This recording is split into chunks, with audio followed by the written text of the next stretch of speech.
Hello guys, ഇന്ന് ഞാൻ നമ്മുടെ കാരായിട്ടുള്ള ബാബ്ക ചായയിലേക്കാണ് വന്നിരിക്കുന്നത്. ഒരു ബോബ കുടിക്കാൻ വേണ്ടിയിട്ടാണ് ഞാൻ വന്നത്. ഇവിടെ അകത്തേക്ക് കയറിയത് ഇവരുടെ ആംബിയൻസ് ഒന്നും ഒരു രക്ഷയില്ല കേട്ടോ.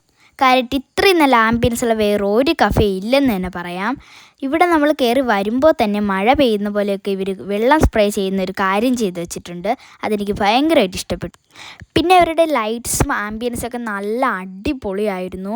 രാത്രി ആവും തോറും അവിടെ കാണാൻ നല്ല രസമായിരുന്നു.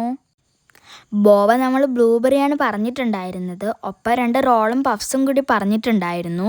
ബോബ കൊണ്ടുവന്നപ്പോഴേ ഞാൻ എടുത്ത് കുടിച്ചു. ബോബ നല്ല തണുപ്പായിരുന്നു. അതിൻ്റെ എക്സ്പ്രഷനാണ് കേട്ടോ നിങ്ങളിപ്പോൾ കണ്ടത്. ഇവിടുത്തെ ഫുഡൊക്കെ ആയിരുന്നു, പക്ഷേ എനിക്ക് ഇവിടുത്തെ ഫുഡിനേക്കാൾ ഇഷ്ടപ്പെട്ടത് ഇവിടുത്തെ ആംബിയൻസ് ആയിരുന്നു. പിന്നെ കുറച്ച് നേരം കൂടി അവിടെയൊക്കെ ഒന്ന് ചുറ്റിക്കറങ്ങി അവിടുത്തെ ലൈറ്റ്സൊക്കെ ഒന്ന് കണ്ടിട്ട് ഞാൻ നേരെ പോയത് ഐസ് ബേയിലേക്കാണ്. ഞാൻ ഐസ് ബേയിലെത്തിയിട്ടൊരു ഓറിയോ ഐസ്ക്രീമും പിന്നെ ഒരു പച്ചമാങ്ങ ഐസ്ക്രീമുമാണ് ട്രൈ ചെയ്തിട്ടുണ്ടായിരുന്നത്. ഇതിലെനിക്ക് കുറച്ചുകൂടി ബെറ്ററായിട്ട് തോന്നിയത് ഓറിയോ ഐസ്ക്രീം ആയിരുന്നു. തിരിച്ചു പോകാൻ നേരത്ത് അത്യാവശ്യം നല്ലപോലെ ഇരുട്ടിയിട്ടുണ്ടായിരുന്നു. അപ്പോൾ ഇന്ന് ഇത്രയേ ഉള്ളൂ ഗൈസ്. ബൈ.